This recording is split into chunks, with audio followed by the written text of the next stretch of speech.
அஸ்ஸலாமு அலைக்கும். அல்ஹம்துலில்லா. அஸ்ஸலாத்து வஸ்ஸலாம் அலா ரசூலில்லா. மன் யஹ்திஹில்லாஹு ஃபலா முதில்ல லஹு மன் யுத்லில்ஹு ஃபலா ஹாதிய லஹு. வஅஷ்ஹது அன் லா இலாஹா இல்லல்லாஹ் வஅஷ்ஹது அன்ன முஹம்மதன் அப்துஹு வ ரசூலுஹு. அம்மா பஅத். வகால அல்லாஹு தஆலா ஃபில் குர்ஆனில் அஸீம். யா அய்யுஹல்லதீன ஆமனு தக்குல்லாஹ் கூலு கௌலன் சதீதா யுஸ்லிஹ் லக்கும் அமாலக்கும் ويغفر لكم ذنوبكم ومن يطع الله ورسوله فقد فاز فوزا عظيما. رب اشرح لي صدري ويسر لي امري واحلل عقدة من لساني يفقهوا قولي. اللهم صل على محمد وعلى ال محمد كما صليت على ابراهيم وعلى ال ابراهيم انك حميد مجيد. اللهم بارك على محمد وعلى ال محمد கமா பாரக் தஆலா இப்ராஹிம வ அலா ஆலி இப்ராஹிம் இன்னக ஹமீதும் மஜீத். அளவற்ற அருளாளனும் நிகரற்ற அன்புடையனுமாகிய எல்லாமல்ல ஏக இறைவனின் திருப்பெயரால் ஆரம்பிக்கின்றேன். அவன் புறத்திலிருந்து இறங்கும் சாந்தியும் சமாதானம் நம்ம அனைவரின் மீதும் இறங்கட்டுமாக.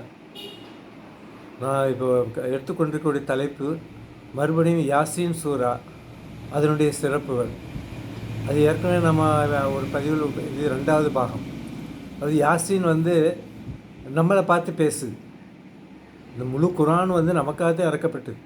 பூமியில் வாழக்கூடிய மனிதனுக்காகவும் ஜின்னுக்காக தான் இந்த குரான் இறக்கப்பட்டிருக்கிறத தவிர இறந்து போனவங்களுக்காக வேண்டி எதுவுமே இல்லை. அவங்களுக்கு அமல்கள்லாம் முடிஞ்சு போச்சு. இந்த உலகத்தை விட்டு போயிட்டு பர்சர்க்கு போயிட்டுன்னு சொன்னால் இந்த எக்ஸாமினேஷன்லாம் முடிஞ்சுது. இனி அவங்க அங்கே உள்ள பலனத்தை அனுபவிக்கணுமே தவிர இனி அவங்களுக்கு குரானோ இல்லை ஹதீஸோ எதுவுமே அவங்களுக்கு செல்லாது. இந்த அடிப்படையில் தான் இதுக்கு முந்தைய நம்ம பேசின பதிவில் யாசீன் சூராவை மையத்துக்கு ஓதுறாங்க, மையத்துக்கு ஓதி மொத்தா போனவங்களுக்கு நன்மை சேர்க்குறாங்க அப்படின்லாம் பேசணும் இல்லையா. அதுக்கெல்லாம் மாற்றமாக யாசீன் நமக்கு என்ன பர்பஸ்? யாசீனே நம்மளோட பேசுது. பல இடங்களில் அல்லாஹ் யாசீனில் என்ன சொல்கிறான்னா, மெயினாக ஒரு ஆயத்து ஒன்று இருக்குது. மண் அம்மிருகுன்னு நக்ஸு ஃபில் ஹல்க் அஃபலா யாக்கிலோன். இதன் அர்த்தம் என்ன தெரியுமா? அதாவது வயது முதிர்வுங்கிறது எல்லாத்துக்குமே வரும். வாழ்ந்து கொண்டு இருக்கக்கூடியவங்களுக்கு திடீர்னு இடையில அவங்க இளமையிலேயோ அளவு குழந்தையிலேயோ மூத்தா போயிட்டாங்களா, அதுக்கு அவங்களுக்கு இல்லை.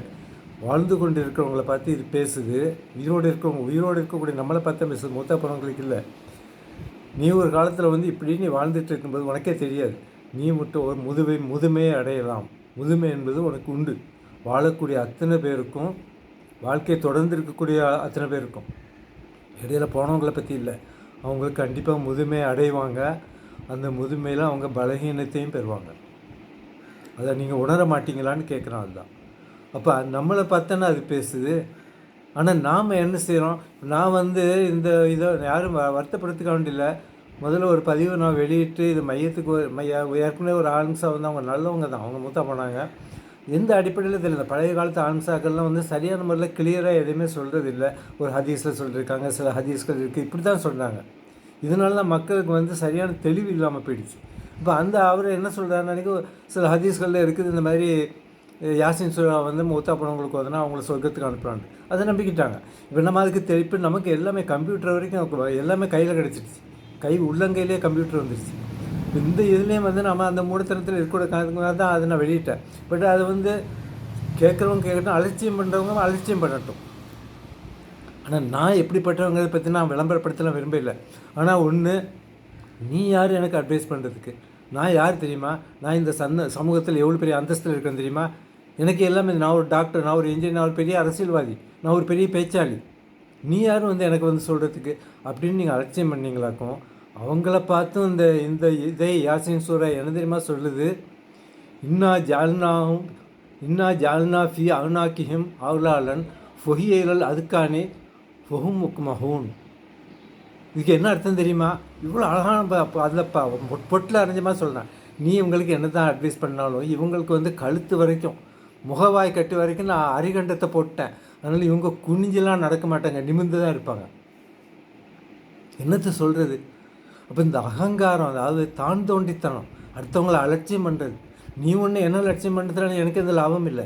அது லட்சியமாக பண்ணாமல் போகிறதுனால எனக்கு நஷ்டம் இல்லை. ஆனால் எனக்கு எந்த மனசாட்சி சொல்லுது, இப்படிப்பட்ட மூடத்தனங்கள்னால தான் இன்றைக்கி இஸ்லாம்ங்கிற பேரில் பல இடங்களில் முஸ்லீம்கள் மூடத்தனமாக இருக்கிறாங்க. அப்போ இதெல்லாம் பரப்புறது எப்படி? அது சரியான முறையில் கிளியராக சொல்கிறது இல்லை. ஒரு மூத்தா போனவங்க இந்த உலகத்தை விட்டு போயிட்டாங்க, அவங்களுக்கு முடிஞ்சு போச்சு. ஆனால் உயிரோடு இருக்கிறவங்கள பார்த்து தான் இந்த குரான் பேசுது. அதுலேயும் குறிப்பாக யாசின் சூரா பேசுது. குரான் மொத்த குரானுக்கும் தனி சிறப்பு உண்டு. அதில் யாசின் சூராவும் ஒரு அங்கம். அப்போ அது இன்னும் சொல்கிறேன், அதுதான் ஒஜால்னா லஹும் மின் பைனி ஐதி ஒஜால்னா மின் பைனி ஐதீஹிம் சத்தன் மின் ஹல்ஃபிஹிம் சத்தன் அக்ஷைனாகும் உஹும்லா இப்சிரோன். இன்னும் சொல்கிறான், அதுதான் இவங்களை பார்த்தது யாசின் சூரான்னு சொல்கிறான். அவங்களுக்கு இந்த பக்கமும் அந்த பக்கம் இடையெல்லாம் தடுப்பு ஏற்படுத்திட்டேன். அவங்க இருட்டில் தான் கிடக்குறாங்க, அவங்க புரிஞ்சு கொள்ளவே மாட்டாங்க. ஏன்? அவங்க உள்ளத்தில் கூடிய மமதை அதை தடுக்கு. நான் பார்த்தேன், நான் இதை வெளியிட்டு பார்த்தேன், அதை அப்படியே டெலெக்ட் பண்ணிட்டாங்க அந்த இடத்த விட்டு. ஏன் விரும்ப இல்லை? ஏன் விரும்ப இல்லைங்கிறதா? விரும்பினா என்னுடைய மதிப்பு, என்னுடைய கௌரவம்னா நீ யாருப்பா? நீ ஒரு பொடி காசு. இன்னும் அதுதான் சொல்கிறேன். அதெல்லாம் பார்க்கும்போது நமக்கு ஆத்திரமாக இருக்குது. சபாவும் அலையும் அந்தர்த்தும் அம்லம் துந்திரும் லாயுமினோன். நீ என்ன தான் அவங்களுக்கு எச்சரிக்கை செஞ்சாலும் சரி, செய்யாட்டாலும் சரி, அவங்க அதை நம்ப போகிறதே இல்லை. இது இன்னொரு இடத்துல அல்லாஹ் சூரத்துல் முனாஃபிகூனில் சொல்கிறான், இதா கீழலகம் தாலா எஸ்தகுலக்கும் ரசூலுல்லா லொவ்வோ ரூசவும் ராய்த்தவும் சுத்துனவும் முஸ்தக்பிரோன். நபியை பார்த்து சொல்கிறேன், நீ நபியை நீங்கள் அவங்கள கூப்பிடுங்க, உங்களுக்காக நான் மன்னிப்பு கேட்குறப்ப நீங்கள் இஸ்லாத்துக்கு வாங்கன்னு சொன்னால் அவங்க ஒரு மாதிரி தலையை ஒரு மாதிரி அலட்சியமத்தை திருப்பிக்கிட்டு நீங்கள் போகிறத பார்ப்பீங்க. எத்தனை இடங்களில் அதுதான் சொல்கிறேன், இந்த அகங்காரத்துக்கு. அது யாசின் சூறாவில் இப்படிலாம் சொல்கிறானே. இன்னும் பல யாசின் சூறா முழுவதையும் ஓதி பார்த்தா உங்களுக்கு தெரியும். அது நம்மளை பார்த்து தான் பேசுது, அது இறந்தவங்கள பார்த்து பேசல. நீங்கள் அதை இறந்தவங்களுக்கு காணிக்க கொடுத்துலாம் ஒன்றும் செய்ய முடியாது. இறந்தவங்களுக்கான நீங்கள் துவா கேட்கலாம். அது ஏற்றுக்கொள்வது ஏற்றுக்கொள்ளாது அது அவனுடைய கையில் இருக்குது, அது அவனுடைய அதிகாரத்துக்கு உட்பட்டது. ஆனால் துவா கேட்க சொல்கிறான். ஒரு மனிதன் இறந்து போனதுக்கப்புறம் 3 விஷயங்கள் அவனோட தொடருது. ஒன்று, சாலிகான நல்ல அமல்கள் செய்யக்கூடிய அவனோட நல்ல பிள்ளைகளை பெற்றால் அவங்களுடைய துவா அவனுக்கு போய் சேரும். சதக்கத்துள் ஜாரியாக அவன் செஞ்சுருந்தால் அதனுடைய பலனும் அவனுக்கு போய் சேரும்.